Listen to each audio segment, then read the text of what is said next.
El romance de Fiona con Sheldon Reynolds fue sin duda una excusa para dejar a su marido. La relación con el productor estadounidense duró poco y se fue al traste muy pronto. Pero muy pronto comenzó una nueva. Fiona volvió al mundo del modelaje, pero no por mucho tiempo. Tenía 42 años cuando conoció al joven Alexander Onassis. Es cierto que se conocieron una docena de años antes, cuando el hijo de un multimillonario aún era un niño travieso, pero en aquel momento, por supuesto, Fiona no le prestó atención. Pero Alexander recordaba a aquella belleza para siempre. El joven estaba loco por Fiona, a pesar de los 16 años de diferencia de edad, ni de los 2 hijos de su amada, ni de la férrea resistencia de los padres. Tanto la madre de Alexander como su padre, Aristóteles Onassis, se oponían firmemente al romance. Las relaciones entre padre e hijo en general eran tensas y la elección de Alexander simplemente sumió al progenitor en la furia. Aristóteles gritó en repetidas ocasiones que Fiona se fuera de chico en la madre, que arruinara su vida y su futuro. Pero Alexander terco no quería oír nada. La situación se agravó y el enfrentamiento entre el joven Onassis y Jackie Kennedy, que para entonces ya era la esposa de un multimillonario griego.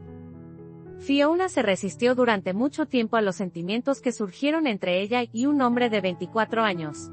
La lucha era desigual y el amor seguía su curso, pero la razón aconsejaba desconfiar de Aristóteles. A menudo hacía a su hijo regalos demasiado caros, con cuya ayuda esperaba más tarde manipularlo y exigirle obediencia. Por ejemplo, su padre regaló a Alejandro una villa valorada en $2 millones cerca de Atenas. Fiona acordó aceptar del joven solo lo que ganara de forma independiente, por lo que la villa se quedó sin dueño. No se sabe qué habría puesto fin al enfrentamiento ni quién habría cedido en esta lucha irreconciliable, pero el destino se salió con la suya. Alexander murió pocos meses antes de cumplir 25 años, y el misterio de su muerte sigue sin resolverse. Su padre, Aristóteles Onassis, nunca encontró a los culpables, solo sobrevivió 2 años a su hijo. A Alexander le encantaba volar e incluso tenía licencia de piloto profesional. El día de su trágica muerte, el joven estaba probando un nuevo piloto para su avión privado, pero algo salió mal durante el vuelo. Solo 15 segundos le separaron de la muerte. El avión, al despegar, chocó contra su ala derecha e inmediatamente se estrelló contra el campo de despegue, girando frenéticamente hasta convertirse en un montón de metal. Cuando sacaron de entre los restos a la tripulación y al único pasajero, Alexander seguía vivo, pero solo pudieron identificarlo por su pañuelo con monograma. Todo fracturado, con una terrible herida en la cabeza, fue llevado al hospital, donde Aristóteles trajo inmediatamente a los mejores neurocirujanos del mundo, pero todos se divorciaron de sus manos. Se puede discutir con la muerte todo lo que se quiera, pero ni siquiera el férreo Onassis, con toda su riqueza e influencia, pudo cambiar nada. Alexander tuvo que desconectarse de las máquinas y someterse al destino. No era el 23 de enero de 1973, 2 días después del cumpleaños de su padre, que adoraba a su único hijo. En pocos días, el inflexible Aristóteles Onassis se convirtió en una ruina. Incapaz de reconciliarse con el horror de la muerte, ordenó embalsamar el cuerpo de su hijo predilecto y lo llevó a Scorpios, la isla personal del multimillonario. Durante varias semanas seguidas acudió al féretro para contarle a Alexander todo lo que ocurría. Aún así, Onassis decidió enterrar a su hijo, pero no se atrevió a asistir al funeral. Haciendo acopio de los últimos restos de fuerza, buscó a los culpables de la desgracia, sospechando un sabotaje. Pero la anunciada recompensa de $1 millón no encontró a su dueño. La investigación oficial concluyó que hubo negligencia, no malicia.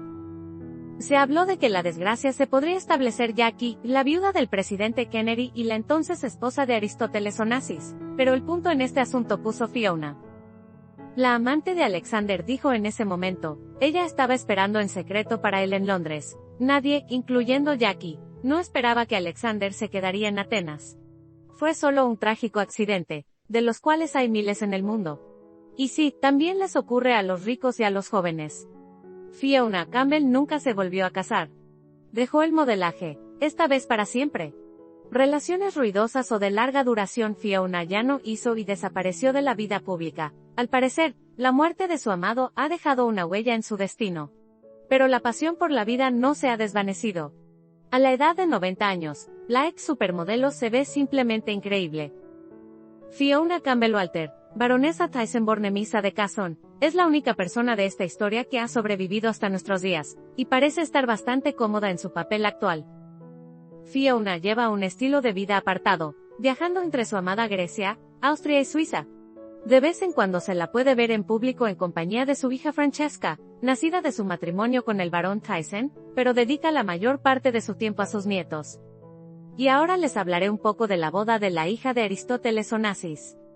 Esta insólita boda conmocionó al mundo entero.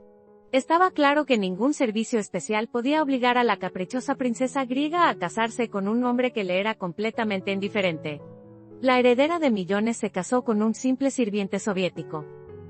El 2 de agosto de 1978 se celebró en el Palacio de los Matrimonios de Griboyedov la boda de la hija de Aristóteles Onassis, Cristina, con el sirviente soviético Sergei Kausov. La novia, de 26 años, con un vestido rosa con flores, sonreía y resplandecía, apretando contra su pecho un ramo de novia. El novio, con un austero traje a rayas, estaba avergonzado y solemne. Los familiares de Sergei y algunos de sus amigos estaban presentes en la ceremonia. No había nadie del lado de la novia. Al final, el testigo por parte de la novia fue el famoso dramaturgo y guionista soviético Joseph Prut. En la prensa soviética no se dio ningún tipo de cobertura a la ceremonia matrimonial. Todo parecía lo habitual en las bodas: flores, champán, felicitaciones, besos. La ceremonia duró unos 30 minutos. Los periodistas extranjeros se agolpaban desde por la mañana ante el palacio nupcial de Griboyedov, pero no se les permitió entrar. Félix Dunayevsky, de la agencia de noticias políticas, fue prácticamente el único fotógrafo que captó la boda. Normalmente, los ciudadanos soviéticos que querían casarse con extranjeros se enfrentaban a todo tipo de obstáculos, pero Sergei Kausov recibió luz verde. Sergei Kausov, de 37 años, era empleado de Sovfracht. Como división del Ministerio de la Flota Marítima, Sovfracht era el monopolio soviético en el campo del fletamento. La empresa contaba con varios centenares de empresas, sucursales y oficinas de representación en muchos países del mundo. Además, las actividades de Sovfracht estaban estrechamente relacionadas con el extranjero, por lo que la empresa tenía una cuenta especial. Kausov trabajaba en uno de los destinos internacionales, Grecia, y viajaba regularmente al extranjero en viajes de negocios. Nació en Moscú el 25 de julio de 1941 en el seno de una familia inteligente. De niño, Sergei perdió un ojo como consecuencia de una lesión y le colocaron una prótesis. Kausov estudió en una escuela especial de Moscú y conocía varias lenguas extranjeras, entre ellas el inglés y el francés. Su madre trabajó en Mosfilm como ayudante de dirección. Cuando conoció a Cristina, Sergei estaba casado con Natalia Bondi, profesora en Nesinka. Él y su mujer tenían una hija de 9 años, Ekaterina. Cristina se enamoró de Sergei Kausov. Al principio le encantó su agradable timbre de voz al teléfono, cuando en un inglés impecable Sergei negoció con la empresa Olympic Maritime, propiedad de Cristina, el arrendamiento de 5 petroleros. Cristina Onassis nació en 1950. Su padre, el armador griego Aristóteles Onassis, era conocido no solo por su fabulosa fortuna, sino también por sus amoríos con las mujeres más famosas y bellas del planeta. Cristina Onassis heredó la fortuna de su padre en 1975, y fue considerada una de las mujeres más ricas del mundo. Según el testamento, $500 millones de la fortuna de su padre se dividieron entre Cristina, y la fundación benéfica que Aristóteles Onassis creó en memoria de su hijo Alexander, fallecido en un accidente aéreo. A sus 26 años, Cristina ya se había divorciado 2 veces. A los 21, en contra de la voluntad de su padre, abandonó rápidamente el matrimonio con el promotor inmobiliario californiano Joseph Volker. Tenía casi 30 años más que la novia. La vida familiar duró 9 meses. En 1975, Cristina se casó con el empresario Alexandros Andreadis. El matrimonio duró 1 año y 2 meses. La joven volvió a sufrir una decepción amorosa.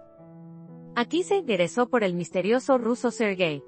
Poco después de la primera etapa de negociaciones llegó una solicitud de París, en la que Cristina especificaba que deseaba tratar otros asuntos Sovfracht exclusivamente con Sergei Kausov.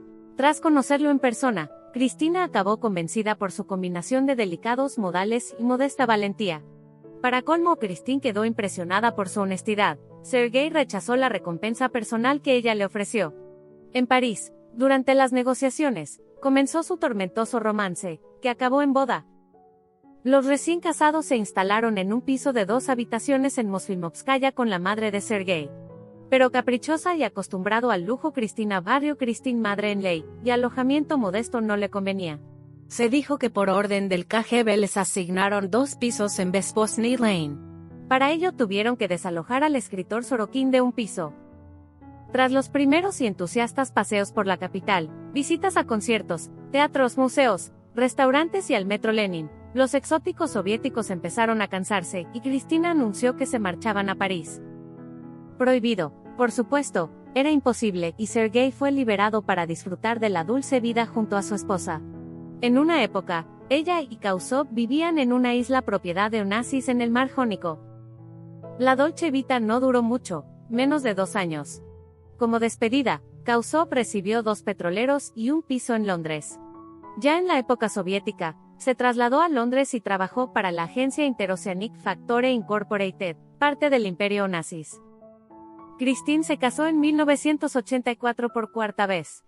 Su elegido fue un apuesto playboy, Thierry Roussel. En el matrimonio nació la única hija, Athina. 3 años después, Cristina y Thierry se divorciaron a causa de la infidelidad de Roussel. En 1988, Cristina, de 37 años, fue hallada muerta en Buenos Aires. En ese momento, se encontraba visitando a una amiga. La causa de la muerte Onassis la calificó de patología cardíaca y una posible sobredosis de somníferos.